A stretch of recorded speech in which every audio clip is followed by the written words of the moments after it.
The following podcast is being brought to you by the Defy Life Podcast Network.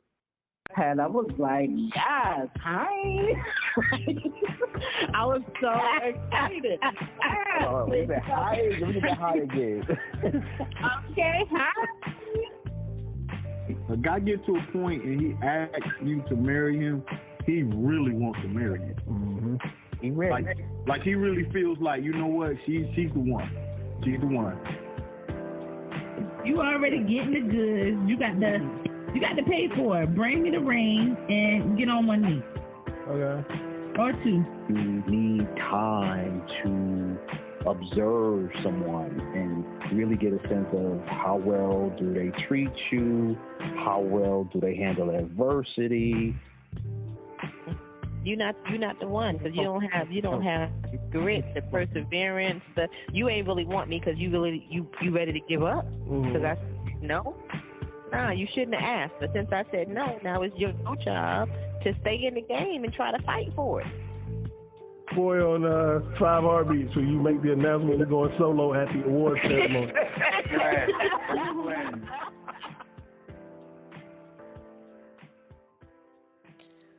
What up, y'all? Happy One-Eye Shut Day.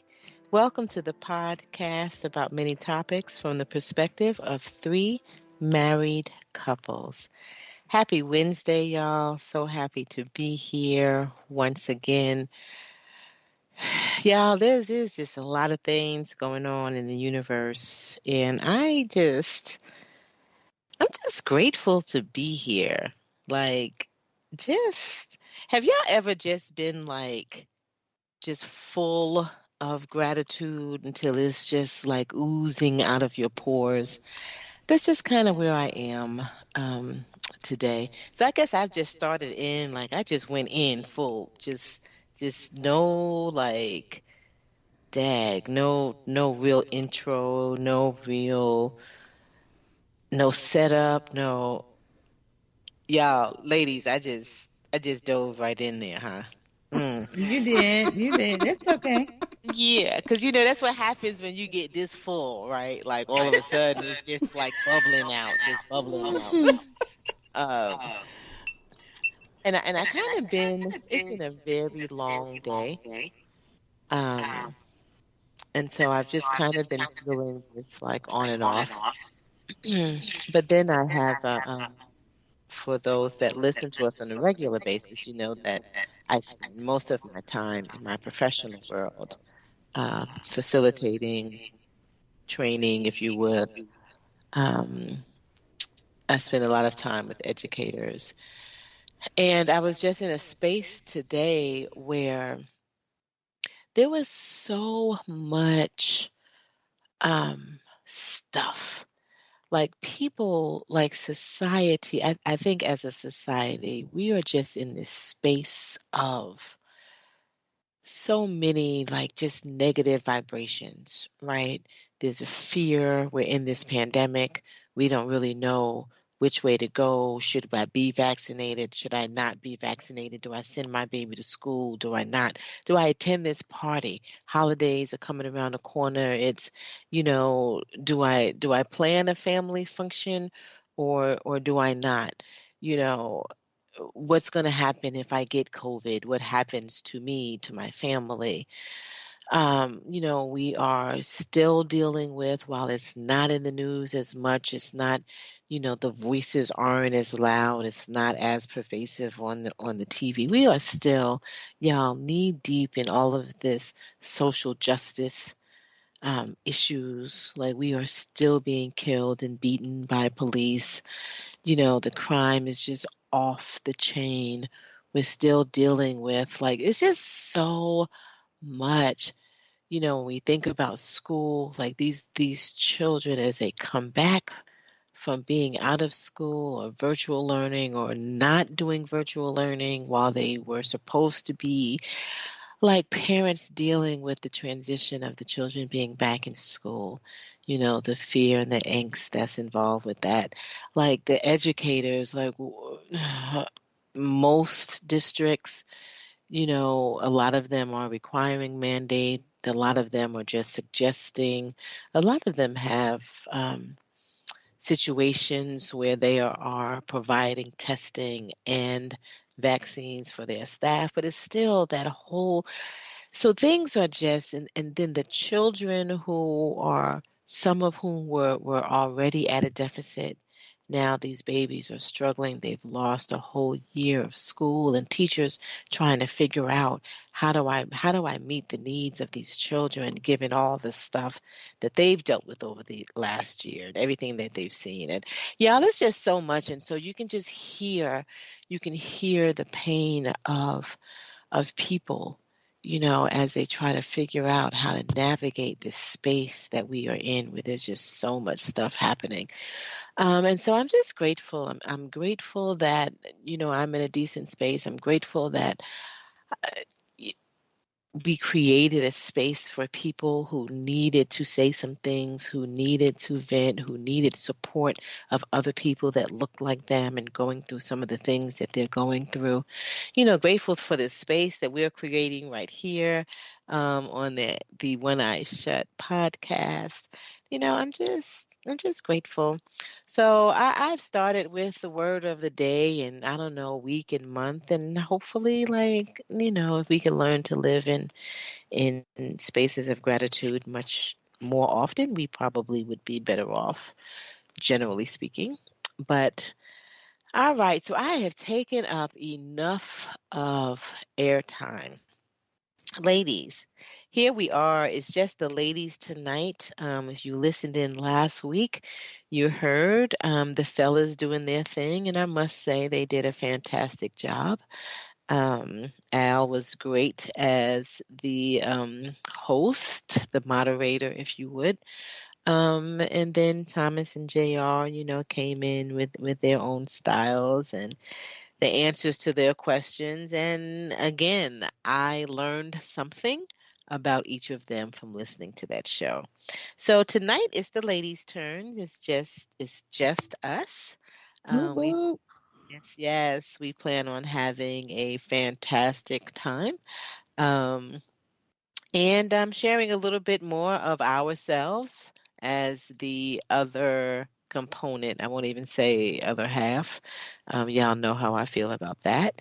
But we are the other, the significant of other of the fellas. And we just came to hang out with y'all. And again, just to answer a few questions and to see what's going on. So, Ladine and Kita, here we are. Kita, we're going to go ahead and start with you. Say hello to the people and give us your word. I was about to say, not no damn word of the day. Nope. Word of the evening. How about that? There you go. Just tell us how you're feeling, girl. Share with us whatever you choose to share today. Well, hello, ladies. I'm definitely excited tonight. I think we only have this show and then one more show for the season, and then off to the wonderful holidays. It don't feel like the holidays to me, but the holidays are coming. My word, Gina was just asking me how I was feeling. I really didn't have anything, but just a little, I'll say anxious. And the reason why I'm anxious is that me and my sister will soon become like entrepreneurs. We got a little setback yesterday, but hopefully we can pray. Everybody pray for us, and everything will turn out well coming tomorrow where we'll get an answer.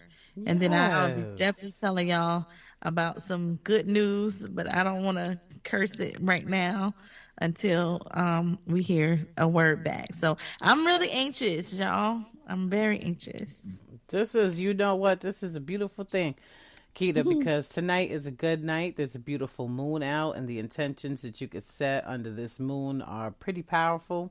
Clean out everything that no longer serves you, and you can definitely set some intentions for what you want moving forward. This is actually the perfect night to do that. So get it in when you get off of this, for real. Oh, I need to meditate. Yes. Yes. For real. Mm-hmm. Good stuff. Thanks, Lane. All right, Ladine, while you dropping knowledge, you got the mic. Keep on going, girl. Well, first, I don't know if we paid any of our bills, and if we didn't, I don't need my husband to come and, give it to me good. So let's make sure that y'all understand that you can find us on all popular podcast platforms. DefyLifePods.com. You can also find us on Apple Pods or, again, any of your favorite popular podcast platforms, people.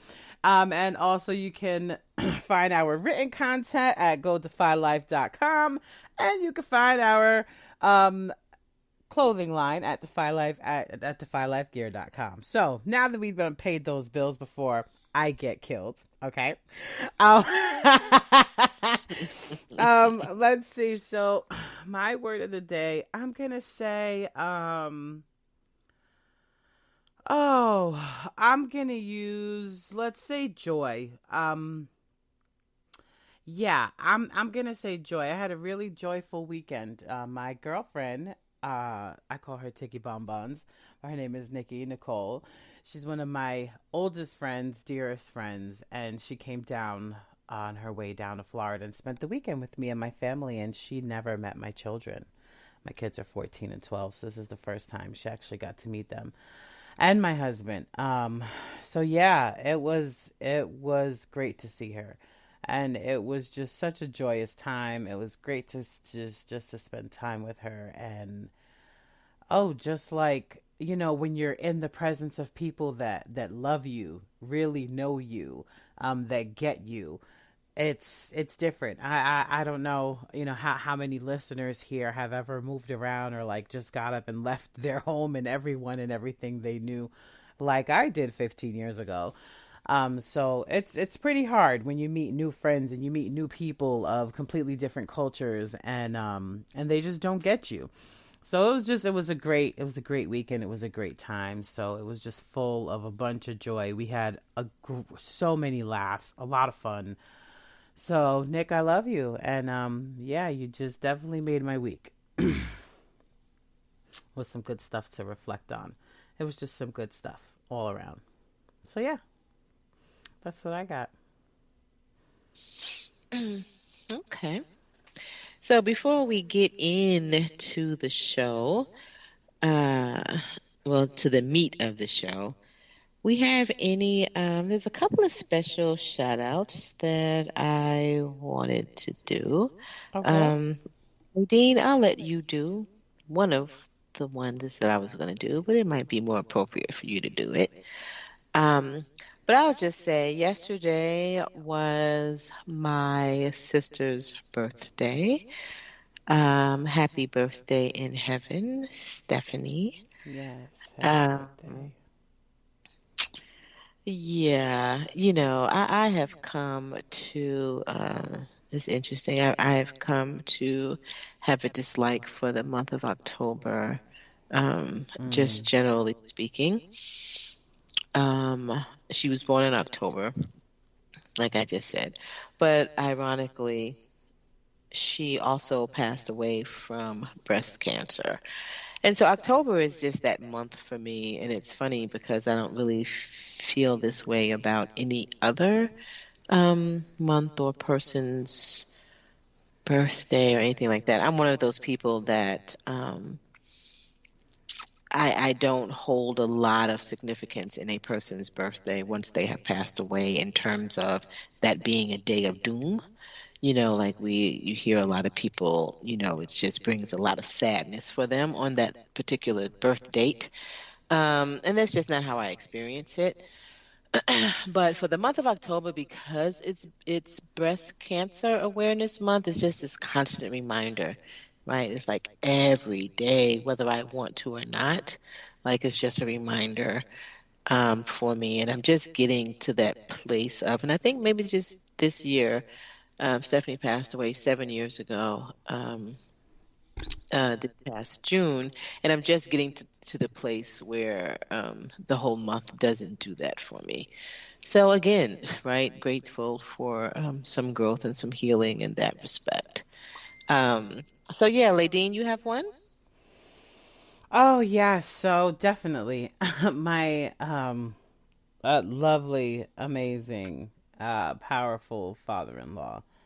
It was the year anniversary of his death on October 18th, which was Monday. So my husband did get to enjoy the weekend with his sisters and give some love to Pop. So yeah, I guess I'm not really good at celebrating death anniversaries. I'm really not good about doing it with others either. I like to grieve on my own because other people's expectations of how you should be or how you should expect, even though I believe in transition, I also believe that I get to grieve and I get to have my time. So for me, it's always different for me. And I had a really dope relationship with my father-in-law. So yeah, I definitely will take care of my visiting on my own. I don't even think I could do that with my husband because I feel like he gets to have his space, and his time. So, but yeah, definitely shout out to Tommy Glymph. I fucking love you, man. Rest in peace, Uncle Tommy. May he rest in peace. Yes. So we have a happy birthday to Miss Amaya Cooper. Amaya turned 18 on the 18th. Okay. So, yes, happy birthday, Amaya. Expecting great things from you, girl. Yeah. Keep doing what you're doing. Keep doing what you're doing. Yeah, I guess I got some more now that you said that. It totally changed the tone here, right? Yes. Yes, I got a girlfriend, my girlfriend Amanda. Happy birthday, Amanda. It was her birthday on October 14th. And then also my girlfriend Aisha, she will be her birthday is October 24th. So shout out to my two homegirls. I love y'all forever. Yeah, y'all. Kita, you got any shout outs before we move on? I don't want to leave out anybody. Yeah, a quick shout out to one of my girlfriends. Her birthday, it was just past too. Seneca up in VA. Happy belated birthday, girl. Okay. Love you. Happy birthday, girl. Happy birthday, Seneca. All right, ladies. So y'all ready to get started? We're ready. All right. Oh yes, and shout out to the men. I know you did that already, but I gotta give them some love too on their little podcast and how they their little podcast. Oh, they gonna give it to me. That, but I was like, nah, she's starting now. Right. They're gonna give me undercover. right. Yeah. I didn't mean it like that though. No, but no. You want to know why I had to say it like that? Because what I meant to say with the little was the little comment where they had to add in their football stuff, which they wasn't supposed to do because this is not the Defy Life podcast. But anyway. We're not gonna completely do them like that. They did a great job, y'all. I love those three men. I love those three men. Grateful for them. Absolutely. Yeah, they did a great job. They did a good job. All right. So, what do you love about being married to your husband? Why is it that every time you hear that question, Ladine, you know what? We're going to start with you. Go ahead. What you got to say? You bust out laughing every time you hear that question. I don't even understand. Oh, my God. All the what questions the hell I'm laughing at because it's funny. Because, God, because this marriage ain't easy, boo. That's why I laugh. Because I feel like it ain't even easy. We've been saying that shit since day one. Right, and it's so funny because it's funny the perspective that you get from some people that really don't understand marriage, and that's why it's funny because a lot of the time it's like it's there in this some people are in an understanding that it's so lovely and it's all about love, and it's like no the fuck it's not. So what do I love about him? Married. I don't know because I gotta think about that question. That's why I laugh. So here we go. No. What do I love about being married to my husband? I love his brain. So I love being married to my husband because I really love his brain. I think he thinks about things that I don't think about. He definitely is the planner, and he thinks about things that I don't think about. And he's always thinking a step ahead. And there are other things, and there's other, pieces in our marriage or times where I'm always thinking a step ahead, but he doesn't notice those things all the time until it's in the moment. And I'll see him look at me and show the gratitude that I'm the anal retentive human that I am with certain things, whether it's packing a bag or making sure I remembered his white towel to wipe the sweat off his head because he can't remember it for himself. Just just the little things. But I'm grateful that he shows that gratitude to me. But yeah, it's definitely his brain. Sometimes it's not his brain, and it's the way. It's not the way he thinks because he does not. Because we don't think the same. And I'd be like, what is wrong with him? Like what's happening right now, JR? Like why don't you think of these things? But no, it would be the way he researches stuff into cars. Like, I wanted this Honda Pilot forever, right?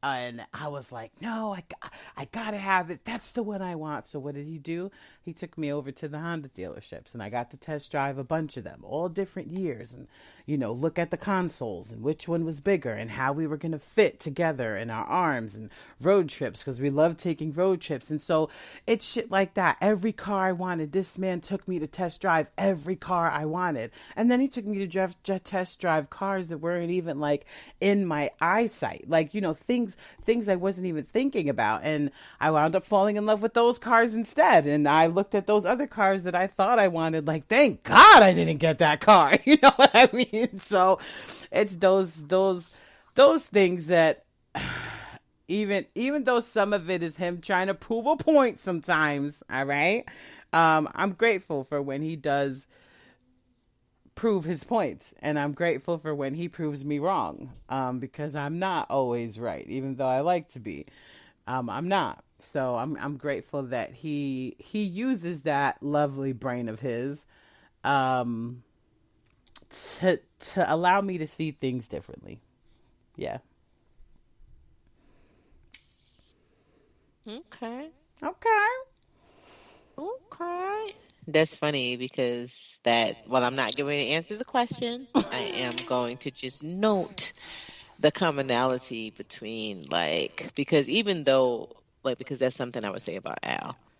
In fact, he asked me, I don't know, somehow we started talking about this recently, and that was my response. I was like, your mind. It's something about the way that he thinks. It's just it's a turn on. Mm-hmm. And while him and JR think very differently, I think, it's just interesting that was your thing. But all right, Kita. Yes. What do you love about being married to your husband? That is a hard question. See, Akita's laughing too. It's a question I came up with because Gina wanted to be positive. Yeah, y'all keep saying that like it's a bad thing. No, it's not a bad thing. It's a good thing. It's something needed. It's something needed because, with people being married for so long, you forget about even telling your spouse, why do I love you? You know what I'm saying? It just doesn't come out every day. Even though we know each other, we love each other, but it's just not something that we say unless we give damn birthday cards or anniversary cards. And we always put on that card. I don't say it all the time, but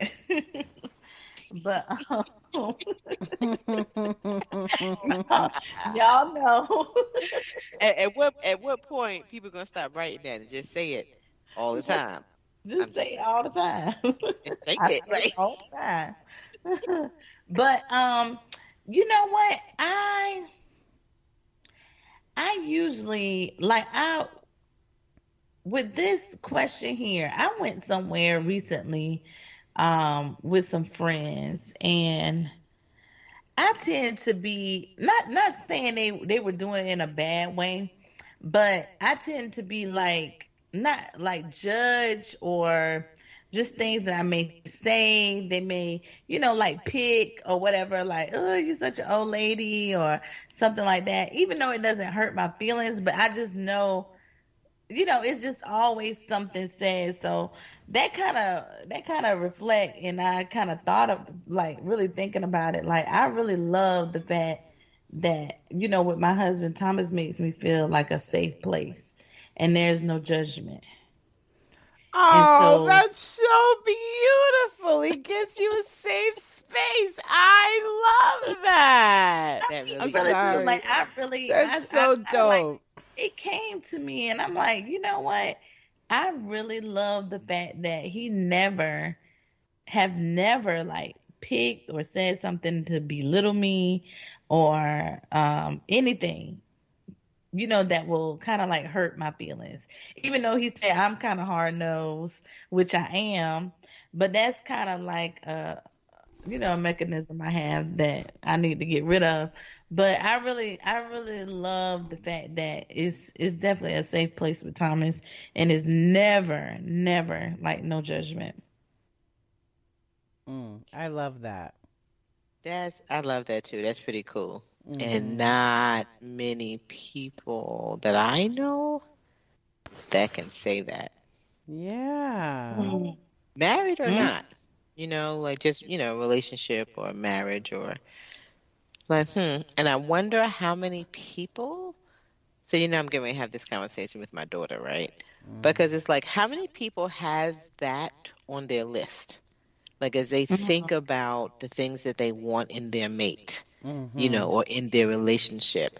How many people like really think, like intentionally think, I want to be safe. I want to Yeah, or feel even think about safe. having a safe space. Like that's a really big deal. Like I wonder how many people That's can answer that yeah, positively. that's a big deal. Yeah. And honestly, Mm-hmm. I'm It's a not big sure that I deal. ever thought about that. Me So neither. like real talk, my children, and I say my daughter, but my son too, but they're in that Mm-hmm. place of, or that space of forming or establishing relationships, right? And so as y'all are in the beginning, it's that like, here's something else to throw into the pot that y'all Mm-hmm. might need to have a conversation about, or you might need to lay some standards or expectations. That's another question, huh, Keita? Yeah. Okay, yes, yes. Interesting. Yeah. So thank you for that, Keita. Yes. Yeah, yeah, Okay. yeah. Yes. All right. So what I love about being married to Al, um, so I already said his mind. So that was a question, like that didn't come up for me as the answer to this question, just because of the wording, right? But it still fits for me. So like if you were to ask me what, something that I love about my husband or that helped me to fall in love with him or anyway, so it would definitely be the whole mind brain thing, like I said. And then the other thing is like the lessons that he's taught me. Al and I are very, very different from each other. And I remember when we were dating, like I posed that as like a real concern for me. Like we are so different. Like there is no way that this could work. Um, you laughing, but like dead No, ass, it's Ladine. great. Like I I know. really was like, this just cannot work. Um, and Al in his optimistic way, he said, he just talked about how opposites attract. And he's like, yes, we are opposite, but that's a wonderful thing. And I'm just like, this dude right here is bananas. But um, yeah, so it's about the lessons that he's taught me along the way that comes from, um, that mind and the way that it works, but also his heart. And so one of the biggest things was, this idea as come as you are and people will accept you or not, right? And that's just how he lives his life. Like, this is who I am, take me or leave me, but this is who I am. And he's always maintained this idea that if you like who you are, then there's no reason to change. Right. So again, people are going to accept you. And so I've always had a problem with people not accepting me. Right. So it was just never that simple for me, but it was always just very simple for him.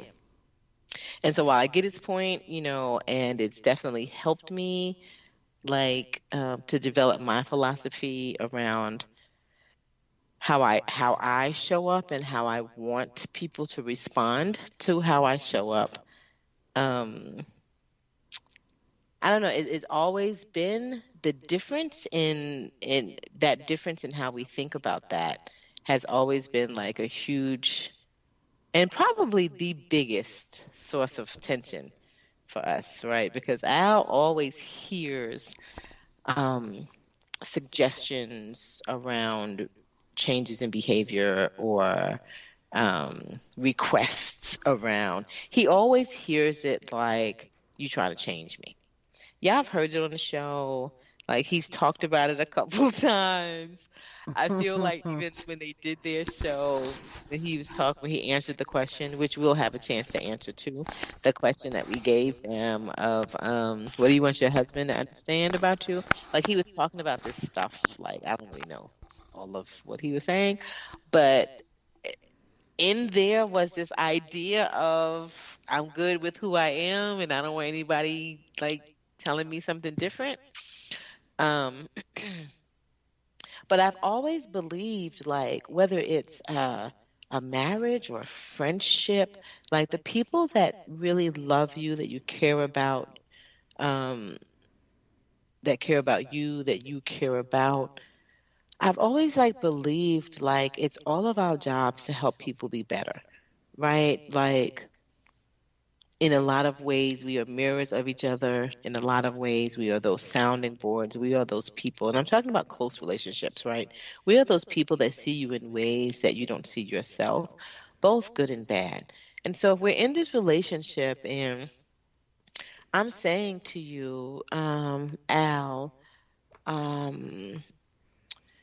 if you could do A, B, and C, like just be thoughtful in these ways, right? Just do this extra things for me and it'll just help me to see that you're thinking about me or just feeling that extra effort coming from you, like whatever it was.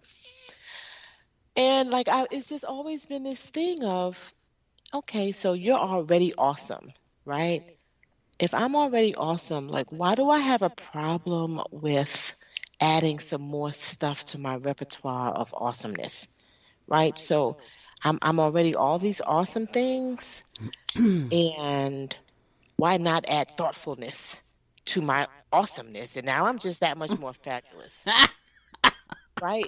And that's there you go. What'd you say? I said yes. There you go.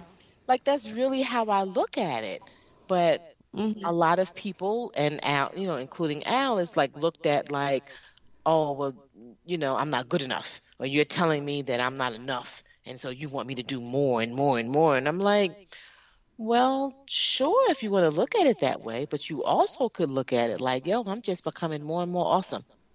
Like, yeah, who doesn't want to be thoughtful? How do you look at that as a bad thing? agreed. How do you look at and so, look, I've digressed a whole lot, but it's just this idea that Al always comes from 99% of the time, he's coming from this place of a place of confidence that I often lack, or that I used to lack heavily. But it's really because of him, I have grown a lot in those areas. And so it's this idea of, I just am who I am. Take me or leave me. And there's a certain level of liberation and just freedom and attractiveness for me that comes from like just that, yo, I'm here. This is me. This is me, and I love who I am. So that's probably, I don't know, the biggest thing he said to me just today, actually. Al and I are dealing with some pretty heavy stuff. And we stepped out today and had to take care of some business. And when we got in the car, he says to me, um, we function better together. And it's just those like little things. And it's the absolute truth, right? But him having said that in the moment was just that thing that needed to be heard. When we showed up at the place, he says to me, I get out the car because I'm real slow getting out the car. Just one of those situations where, I wasn't in a rush to get to where we were going because I didn't really want to hear what the people had to say, like real talk. And so when I get out of the car, like he patiently waited, like he kind of walked real slow around. And I know he was just walking very slow to give me more time to get myself together. And when I get out the car, he says to me, this is just one more step to victory. And I'm just like, oh my God, like this is why I love this man, right?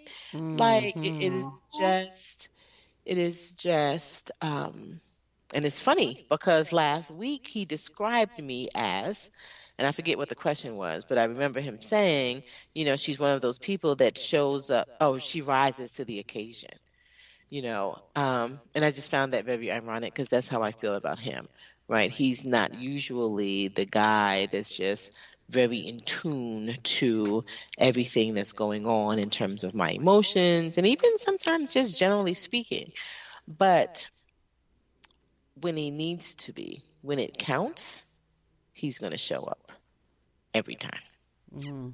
Yes, yes, yes, Alvin. Okay, can I just give a bruck up to my Alvin and Pooh right now? I mean, I'm just saying. Yes, gentlemen. So the long short of it, right? That's my answer. That's why I love Alvin Glymph. All right, so I love that. I'm sorry. I'm proud of y'all. Y'all did good with these answers. Okay. Good shit, ladies. Yes. All right, so here we go. So this is the question. So when we decided to do these two specialty shows, the guys went first, and now, of course, we're following behind them. And what we said was that each gendered group would give the other a question. And so this question that we're about to answer is actually the question that we gave to the fellas last week. And we just thought it would be kind of fun if we answered the same question. So, ladies, what do you wish that your husband understood about you? Keita gotta go first with this one. All right, Keita. Keita, you gotta go first, Keita. Come on. Colin told you. She said you gotta go first. And I'll tell you, I wrote this question, and it really was coming from a space like inherent in the question, or the question implies that it's something that they probably don't really get about you, but you really wish that they could understand this thing about you. Oh my goodness. Well, it's kind of it's simple, really. Let me see. So it's kind of like what Gina was saying, like what Al was saying, like you're trying to change me. And where I'm going with this is that I'm really a simple person, because it's about what my husband want to know about me, right? That he needs to know about me. That's correct, right? Okay. Mm-hmm. So basically, I'm simple as it gets, but he thinks that I am just so hard to please and everything else, but I wish he could just listen. But like what Gina was saying, like what Al said, you trying to change me. Wait, Gina, Is that Gina, I wish he could just listen. I wish he could just That would be helpful. Damn, listen. very helpful. Shit. But I would say I'm no longer 24. And why I'm saying that is that I've changed as a woman, and things that I want are differently from what I wanted back then. And I may be a base on that. I'll probably talk about a little more on that question when we talk about, I guess, like, our expectations and all that stuff. But I just want him to know that I'm no longer 24, and that I want him to change with me. So I think that's all I got. Okay, dang. Now I'm like, should we just let you answer that question now? Because Damn, but that was good, that though. answer just felt so incomplete to me. I'm like, what is she saying? No, I love it. I understand what she's saying. It's kind of incomplete, but it's just, I really just want him to, I've just changed. Are you saying that And you want him to understand the woman that you've stepped into, and that you are, and the woman you've grown into, right? And that you're no longer the 24-year-old little girl. And I want him to like come on the ride with me instead of just, just trying to say that I'm difficult or he don't understand or whatever. Just ride with me, basically. So I guess I understood that much. I guess it was just, what does that like? Okay. Does Thomas understand what those changes are? Like, you know what I mean? Like, so you're like, I'm not the same woman. I want things to be different. I want him to treat me differently. Like, is it clear, like, what those changes are, and as a result, what you expect his changes to be in terms of his treatment towards you? Yes, we have talked about that on multiple occasions. Just like, I'm more of a flower girl now. Like, sometimes, because I work really hard, like with the kids and just working, the type of work I do is kind of like a mental thing. And so it's draining. So sometimes I like to feel that I, like I wanted to be wanted. And, that someone loves me. You say you love me, yeah. But I also would like to have something, flowers, whatever that it could be. I like the romance, the intimacy. The romance. And yeah, and that's what I was going to get to. Like, even just like, I'm a romance girl. Back then I wasn't. I was more like, let's go, let's just have a good time, whatever. I'm not really into that kind of stuff. But now I am. I just like that stuff. I like romance, and that's something he needs to listen more. I understand what she's saying because it's very similar to my answer. Okay. Go for it, Ladine. Okay. So, wait, I just need you to ask me the question one more time to make sure I'm answering this correctly. Yep. I so appreciate that, Ladine. Yes. Yes. Okay. What do you wish your husband understood about you? Implication being that there are things that he doesn't quite get. And so, if you could, what's the one thing that you really wish he could just understand about you? So similar to Chiquita, and maybe I guess my breakdown might help her elaborate on hers a little more too. So JR's older than me. JR's 4 years older than me. And so and he does this thing where I don't even think that he understands that he does, where he does it often too, and it's very fatherly. Right? Now, I'm not a girl that didn't have a father or didn't have a father figure. I always had a father figure, always had men in my life.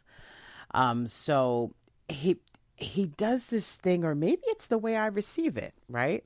But for me, it's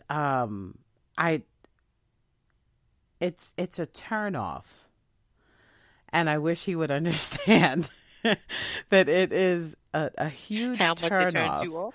Yes, how much of a turn off it is when he plays more of like a fatherly figure in my life, instead of being my husband. Or it's more like there's a burden that I feel like he has a burden on him, that he has to be responsible for me, which, I mean, as a husband, that is, something that they are, that they feel responsible for us as their wives. And that is a good thing. I'm not saying that's a bad thing, but I guess it's the way that he projects it, and it could be the way that I receive it again.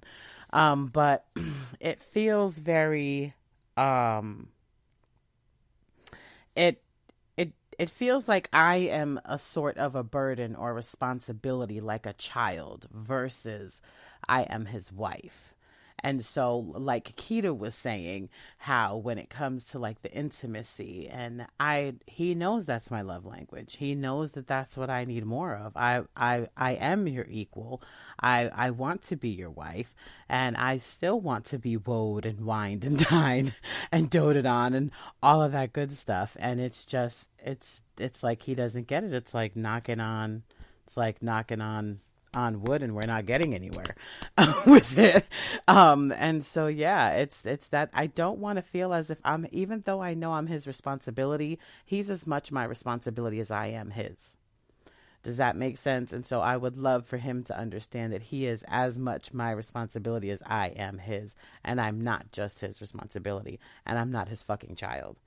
And that is the main thing that I wish he would get, that I don't think he really comprehends. Mm-hmm. I understand that. I get that. Yeah. Dial it down, JR. So, yeah. That's it.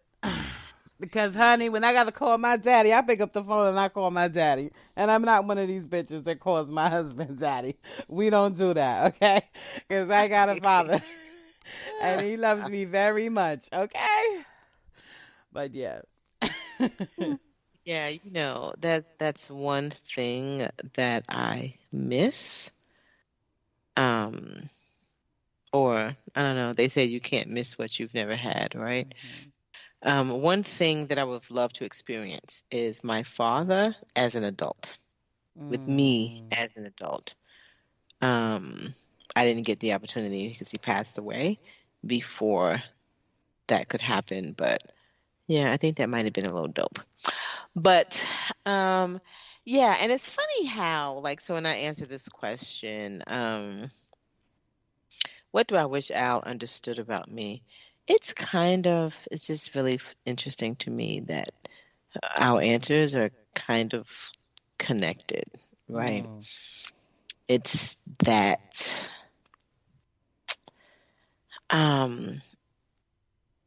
it's about that making sure that I feel special and secure in that, right? So it's just and him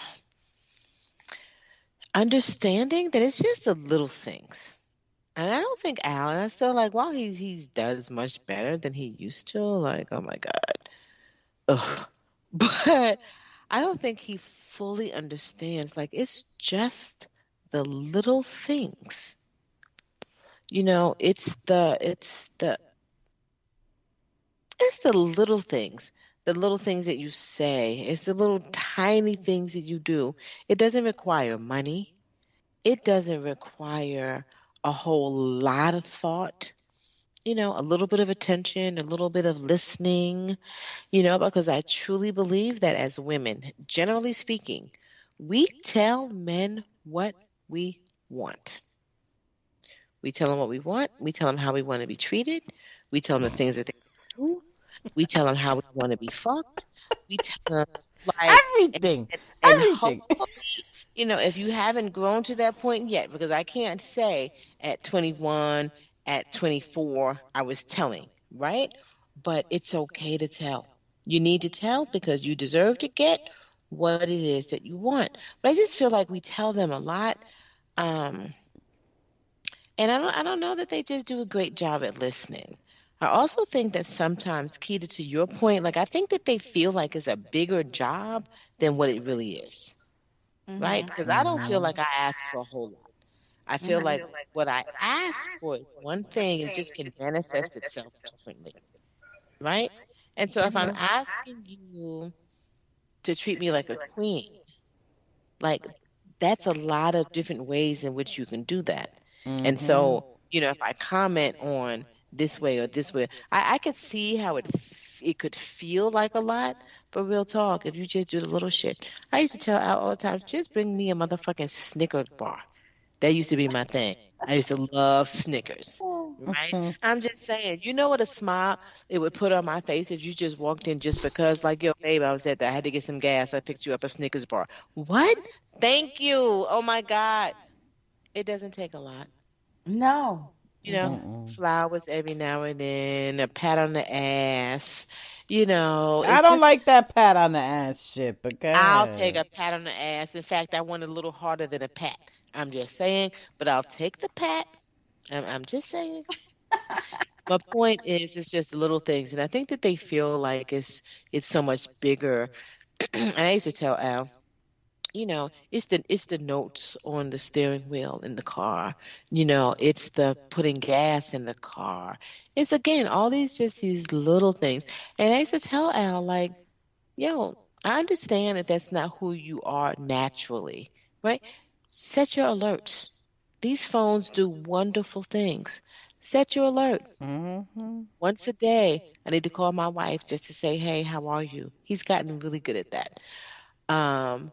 Set your once a month to buy me some flowers. You know what I'm saying? Set your all those things that you can't seem to remember to do that that I might like. Hell, help yourself remember. And it's not like, because for me, it has always been, and I've always maintained this, it's not the thing, it's the thoughts. I just want to know that you've thought about me enough to do a little something different. It's really, it's just that simple. And if those little tiny deposits, like somebody said to me the other day, actually, it was the other month, I made the statement, it's the little things, and he said, you know why the little things matter? And I was like, no, why? He said, because the little things add up to big things. I was like, oh my God. And there you have it. There you have it. Agreed. It's the truth. It's the truth. So, all right. Y'all ready for another question? Yes. I want to get to that standards and expectation question because Keita, she got me wondering. Oh, no, don't do me like that. No, I'm just saying. So, and it's a real question, and honestly, so this was a question that Keita proposed. When I first read it, I was like, God. But, on the second read, it's a very relevant question. It's something that happens in marriages all the time, right? Particularly as the longer the relationship is, the longer the marriage is, you begin to question what can I or can I not do, right? It's 20 years in. Can I change up? Can I what am I supposed to do? So the question really is around standards and expectations. So, ladies, did you discuss standards and expectations before you got married? And that's standards and expectations about anything, child raising, about the relationship itself, marriage, itself, you two as individuals coming together as one, like whatever. Did you talk about standards and expectations prior to marriage? And if you did not, is it too late? And if you did, can you now change? Keita. Let me see. Well, no. Well, Oh, you're I'm not talking gonna about let me? y'all hash it out, right? If Keita lets you do her like that, then Keita, you can answer. But real talk, it's your turn, Ladine. All right, Well, it's actually, my you turn. know what? Actually, in all fairness, it would be my turn. Okay. Oh, see, there First, you go. So go first, ahead. Ladine, and then Keita. Okay, so I'll go first. Okay. Did we discuss standards and expectations before marriage? I'm gonna say just a little bit, right? Like only what we knew to talk about. And so it was very limited. It definitely was not sufficient. I know that now. I did not know that as a 25-year-old. I think we talked about this before. We didn't seek because we weren't really members of a church, right? So we did not take advantage of like any of that premarital counseling, and so we were only going by like what we knew. So it was like stuff that we had discussed along dating, not necessarily in preparation for marriage, right? So we talked about like how we wanted our children raised. Again, just on basic stuff, come to find out, like as the years went on, we did not talk about nearly enough, and we were on opposite ends a lot when it came to raising our children.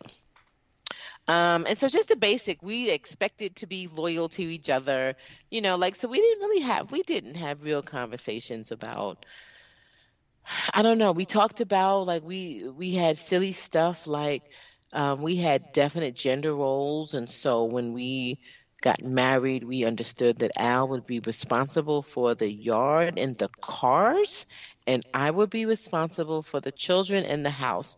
What fucking like somebody should have talked to me because that shit was crazy Not for dead us eyes. Okay. for us, right? Like for other families, it works wonderfully, I'm sure. But for us, and it worked for us fine. Probably well, I don't even know. I won't even say it worked fine. It worked. I wasn't really using my voice back then, so I would have said, it was working fine at the time, but really it wasn't. I just didn't say anything. Um, and now I'm just like, that shit is crazy. And no, yeah, nope, that's not, nah, yeah, no. So the bigger question for me, and it's come up in a lot of conversations, like once let's say you have established those rules and standards and expectations, right? As people grow, shit changes. And so what is the expectation at that point? And so if we went into the marriage with us, thinking like I'm gonna cook every night, right? Let's just say that was something we established. I'm cooking every night, you know, eh, whatever, 7 days a week. 20 years into it, if I don't want to cook 7 days a week anymore, can I say, no, I don't want to do that? And should he be okay with it? Or should it be like, well, nah, like this is what we agreed to, and you've been doing it for the last 20 years. My expectation is that you will continue to do it. I don't know. There's been over the years different people, different couples who are like, here's what it used to be, and here's what I would like it to be. And I should. And I don't really know the answer to that question. So is it too late? I guess my answer is it's never too late to ask, right? It's never too late to say, here is what I want. Here is who I've become. I know it used to be A, B, and C. So absolutely, I think everybody has the right to express their wishes and desires and who they are opting to be. In the same token, I do not think that the other person has to be accepting of what you've decided to start doing or who you've decided to start being. in an ideal world, yes, you would think that your spouse is, team whoever you are, regardless. But we're all human. And so if you come to me with some real crazy stuff, like, I just don't feel that there's an obligation for you to accept it.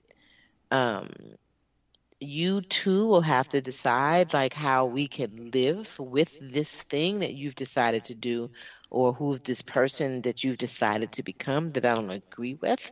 And then it's up to those people, like, right, if that's something they can live with.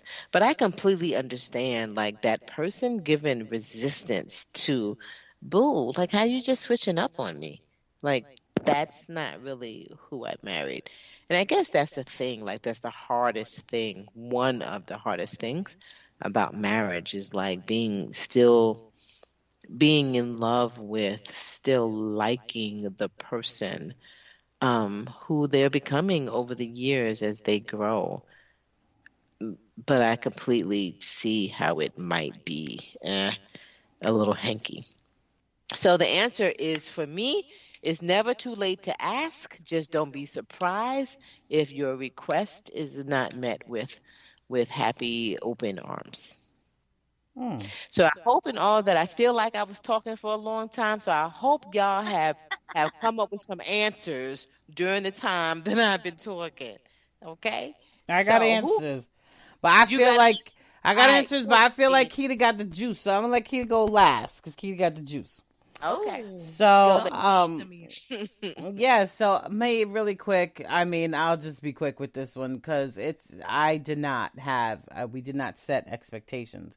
We set basic expectations that we thought, I guess, like Gina was saying, and those weren't even expectation. I feel like those just were known. Like, I cooked, I cleaned, I take care of a home. That's just the kind of woman that I was. So I just automatically, I guess, felt that it was accepted. I guess they were more expected. And I think they were more assumptions. I think I think we both had a lot of assumptions of what the other one was supposed to be versus actual set expectations. I don't think we really set. We lost. Y'all lost us. Sounds like we lost her. Yeah, so we really didn't set any major expectations for each other. I don't think we set no boundaries. Like, none of that was set. So do I think it's too late?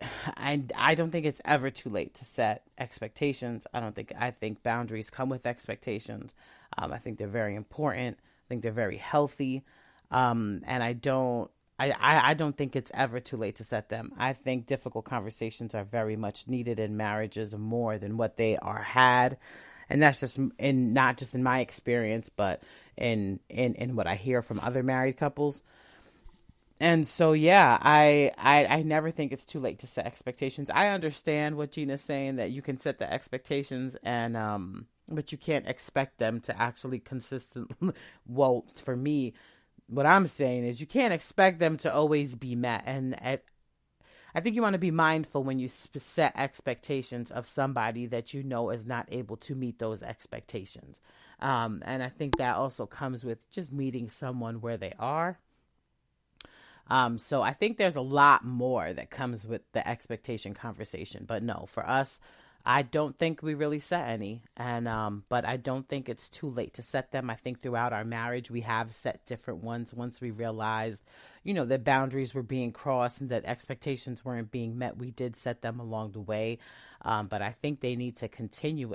I think those are consistent conversations that need to be had, because my expectations of my husband last year, the year before, is not my expectations of him now, so I think those expectations change, and as they change, those conversations need to be had. Yeah. And I agree, Ladine. Like, I think that's key, right? Like, the continuous communication. Yeah. Because people are changing all the time. Right. Shit is occurring to people. Perspectives are changing. And I think we forget that. Like, I think that was, I know that was one of our errors along the way. Like, not making sure that we were in touch with each other. and growing or being aware of the growth, right? Like I think there were points where we were growing independent of each other and not sharing. And so, like, you're coming back together now, and it's like, oh, okay, I want to share. It's like, well, no, word, that's what you was doing, and this is where you are now, and where the fuck was I? Like, why wasn't I included? You know, but again, that was probably that stage where we just wasn't really liking each other, so it didn't matter. You laughing, but that shit is real. We had that stage. Oh yeah, I have those days definitely. So Yeah. Kita, You said something real good when because that was like my main thing with the standards and expectations. When I thought about it, it is definitely a way of communication, and it's something that I wish that I came into my marriage with, or even when me and Thomas was in our like dating stage, because I was talking to my friend late last night, and I was like, ugh. I was like, we just started talking about the podcast, and I was like, oh, one of these questions is about standards and expectations, and I was like, and I came up with the mess like that, and then and she told me, she was like, you know what, if you think about it, I never had standards and expectations with my boyfriend or like my friends, and I thought about it. I was like, you know what? Back then, I had really low standards and expectations because the only expectations I had, or like with Thomas, was infidelity. Like, we're not gonna cheat on each other. And when we got married, I was like, we're not getting a divorce. We're not gonna be that kind of couple. But that was it. I didn't say anything else. Like, but I feel like that's something that's needed, is for you to, just think about your standards and your expectations, because it's something needed that we need, because it's just a way of communicating with yourself and to know who you are. Because if you think about it, if like your daughter Gina, or when my daughter grows up, to let her know like what's her standards and expectations, and then that'll let her lead into her boyfriend or her relationship, and she wouldn't be so easily to maybe give it up so easily. You know what I'm saying? Because you got standards. Yeah. And so as I thought about it, then I was like, well, I had very low standards. I just wanted to have sex. I didn't care what it was. I was just trying it. You know what I'm saying? I didn't have nothing. No standards whatsoever. girl. So I think that it's definitely needed. Is needed, because it's a way of communicating. And definitely, if you didn't set any standards, I'm ready to set standards now, just because of this question. Okay.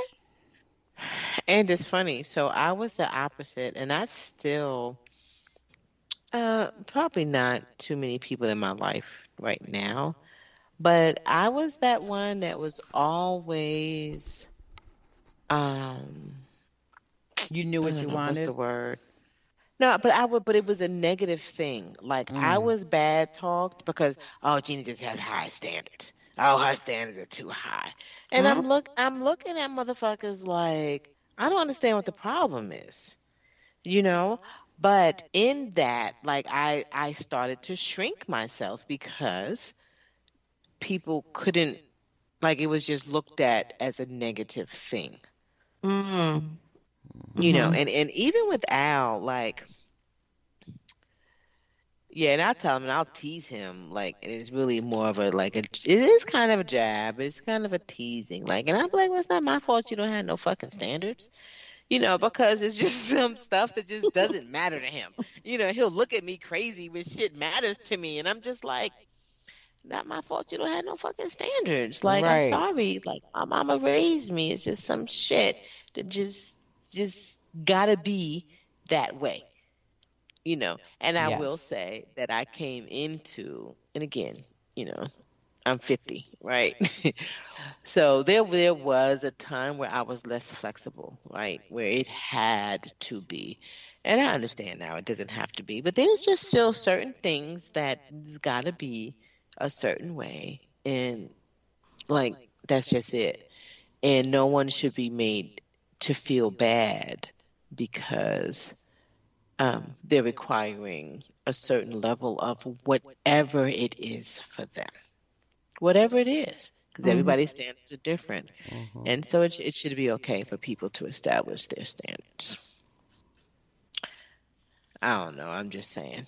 I'm off No, myself. that was good. That was good because I hear that a lot even when we were like kids, people used to say, "Oh, you just so well." Now they use the word bougie, but Bougie. Yep. just having standards, yeah. Yep. And I'm like, That's well, good. yeah, bougie was the word. And I'm like, I wish I had some damn standards. I probably would have been doing more than what I've done, with education, anything, picking guys, just anything. All of it.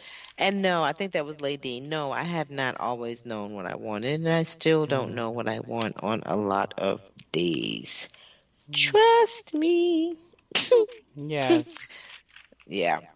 All right. So, What else we have got? you ladies learned about your spouse during the pandemic? Oh, this is mad funny. What did I say when you said the question first? I said, I learned I don't like him. Hey, and what did I say? That's real. Okay. Seriously. Man, I can't even. Oh God, I've learned a lot about just the different people that we are. We've spent more time together in these last 2 years than I think we ever spent together. And so, yeah, I've learned a lot of things that I don't like about him. Absolutely. I've paid way more attention to his opinions. Paid way more attention to a lot of things. I guess maybe I've definitely learned a lot because I've been more aware of him because he's always here. Or because we're here together. So it's just like I've learned that I need space from him. Learned that it's so funny as we grow, we're like switching places. So whereas I'm very much, I hate titles. So I hate the extrovert title because there's so many pieces of me where I love being alone, right? And I know, and there are so many times where I don't want to be the loud person or the one that everybody thinks wants to be in everyone's faces, and that's actually not really me. And no, I don't love everyone like people think. I love who I love, and I either love you or I don't. There's no in between. There's no gray area. It's not like that. But I'm learning that we're switching places, as in like he's becoming a little more friendly.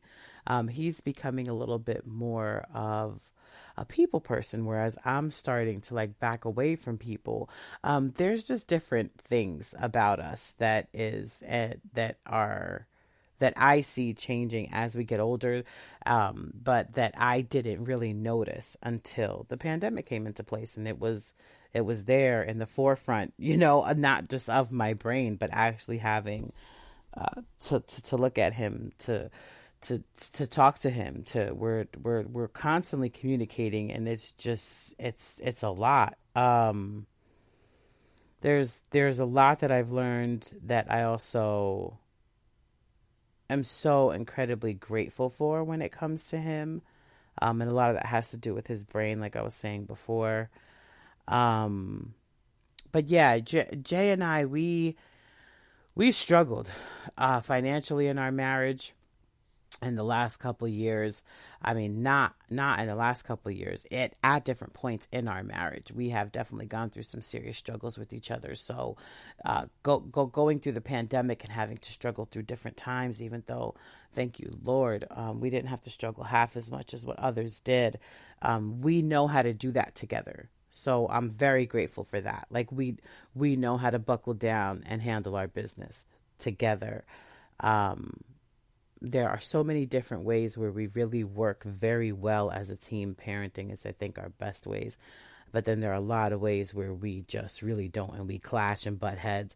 And I want to take his head and like, like the Chiquita was saying, listen, puto, listen. That's what I want to say to him sometimes. But yeah, that's about it. Okay. I like the way you mixed. You did a balance of the good and the bad in there. I like where followed up with that positivity. Yes. Kita, Yo.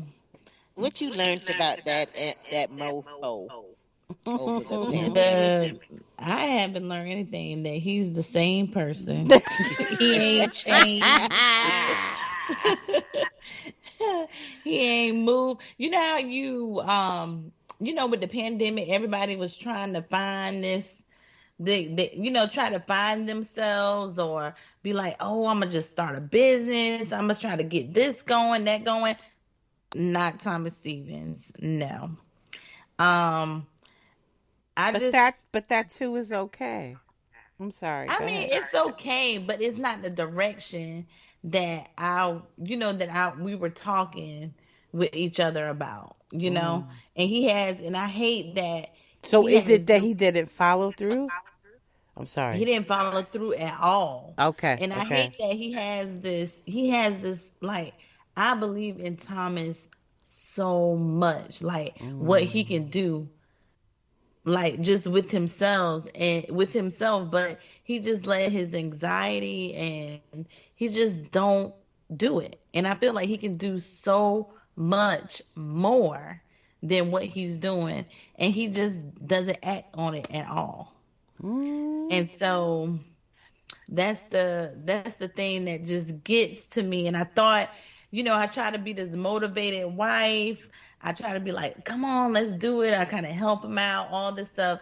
And it'll end up flopping, like, nothing is happening. And I'm like, well, I can't do everything for you. Like, I got to see you move. I got to see that hustle mentality. But it's just like, girl, that's part of them expectations.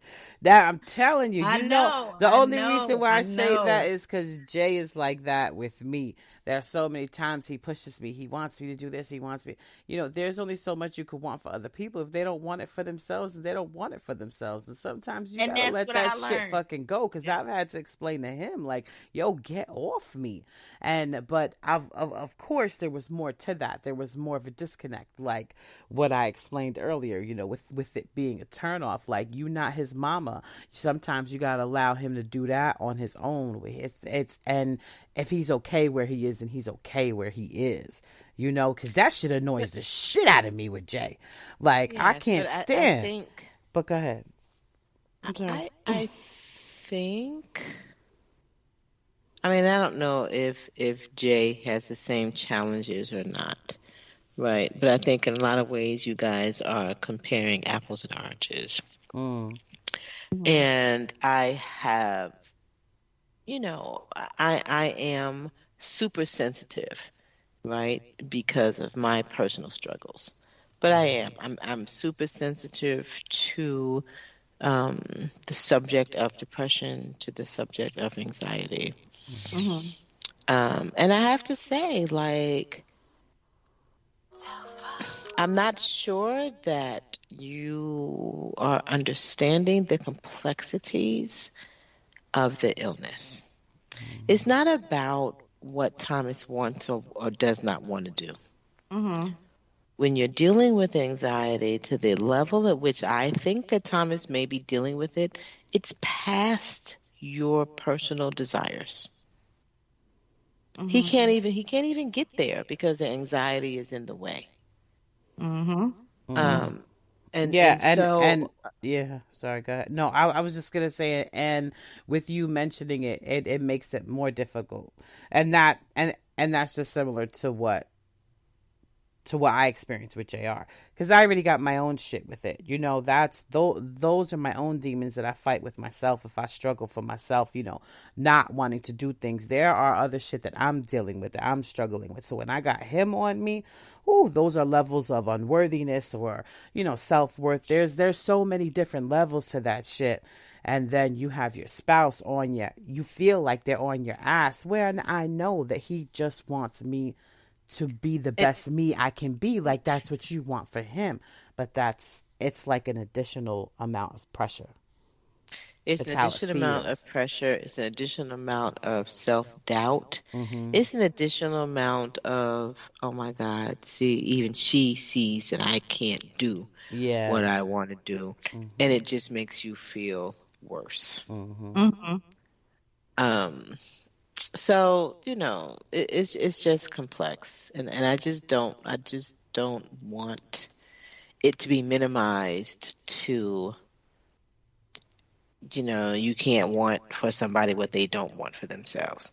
It's bigger than that. That's not minimizing it at all. I don't think it's minimizing it at all. I think it's definitely exactly what it is. I don't, because you can't.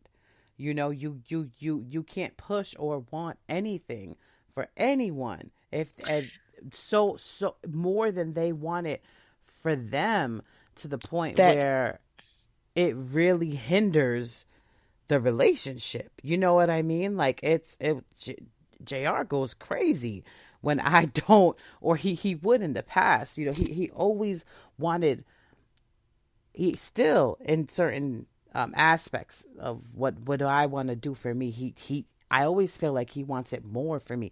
I had to have the conversation with him recently about it. Like, dude, you got to let me do this for me. Don't misunderstand what I'm saying. Mm-hmm. That is absolutely a true statement, right? It is not helpful for you to want something more for someone than they want for themselves, right? Because you can't do it for them. They have to want it. No. I'm just simply saying, in the case of mental illness, it's not that simple.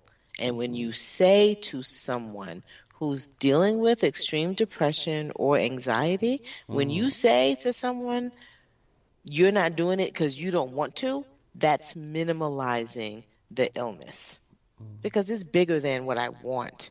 I've got something else in my way that's stopping me. I can want it as bad as I want anything else. I can want it so bad until I can taste it. But until I deal with the anxiety, that may or may not matter. See, that's the issue. Like, I know that is there, but it's the fact that the person don't want to deal with it or don't want to get help for it. Then that's not what I heard him say, though. Oh, he'll say it. He'll say that he wants it, but there's no action behind it. And again, I don't live there.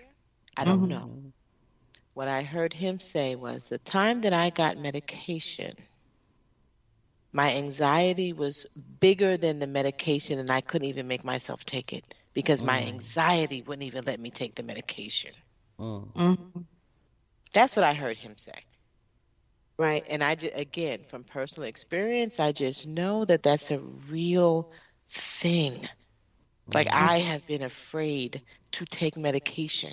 Even now, like, even as logical as I can be, right? Because sometimes logic doesn't really work, right? I will not take a new medication at night. Because I'm too afraid, right? But I can talk myself through some of my anxiety. But I do not take a single new medication at night. I'm not going to sleep on something that I don't know what the impact is going to be on me. And I get that may not make sense, but that's how I deal with that anxiety that I have about that. I'll take it in the morning where I feel like I can watch myself. May or may not make sense. All I'm saying is, it makes perfect sense. There are things that get in the way sometimes that stop us from progressing in the way that we want to. I just think sometimes it's bigger than a desire when you have other things in play. That's all I'm saying. Mm-hmm. That's all I'm saying. All right, y'all. So let's do this last question. We had a couple more, but we can save them for the next time.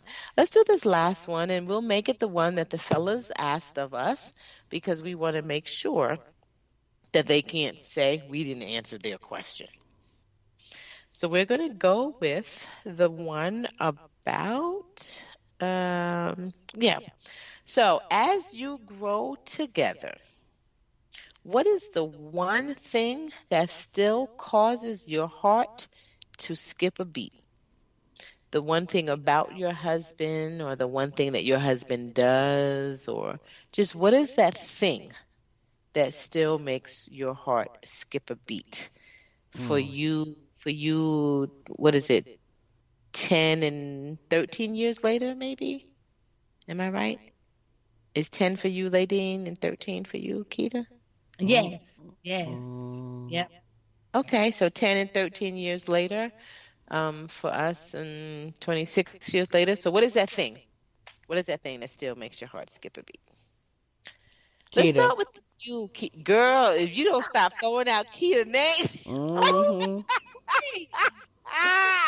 I see how we doing You tonight. see how she doing, Keita? I can't even set it up before she hollering. I knew it was her turn. It's her turn. On Keita tonight. It don't matter if it's her turn or not. You just keep calling out her name. It's Keita's turn. It's Keita's turn. It's actually a lot of things. I'll say his touch, like holding me. And then also I would say like conversations when he's happy about something, he, come running to tell me what happened and what good news. That always make me feel great. And I just definitely when just laughter that makes me skip a beat is when we just laugh and joke about things and can't stop laughing. It's been times like in the middle of the night we're just laughing like crazy and can't stop. So I love it. That's cool. Laughter, they say, it's the best medicine. Yeah, I'm trying to insert more. But I am funnier than he is. I don't know. Okay, can you say that again? Because I got a lot to say about all them questions and answers on that show. But we ain't gonna do that. But right. I want to say, so I sent a text out to a couple people, and I asked the question: am I funnier or Thomas? Landslide, I was funnier. Now, see, you so wrong. You so wrong, Keita. Oh, this is so funny. Say, though, while his conclusion was that he was funnier, he did say that you were hilarious, and I quote: he said, "Keita is hilarious." Yes, but he said he was funnier, though. Oh, Lord have mercy. It's funny because Al said that today. I said something and he laughed and he was like, "Yeah, you are pretty funny, but I'm still funny." I'm like, "Man, no, you're not." No, you're not. I mean, I don't even know. There you go. What still makes your heart skip a beat? You know the damn question. Oh, that question. That question. I don't know. I don't know when's the last time I caught butterflies or anything like that. So you can't say butterflies. The way you ragged me in the pre-show. No, but you said it was the same thing. So I know, but no, you don't get to use it. You disagreed. All right, then I disagree. So what still makes my heart skip a beat? What makes my heart skip a beat is watching my husband be a father. I love the way he fathers our children, and till this day, that definitely makes my heart skip a beat. Nice. I'm gonna say he has this look, and I can't tell you. I feel like the look means different things at different times, Mm-hmm. but there's just this way that he looks at me that always makes me. If I was a different complexion, I would probably turn red.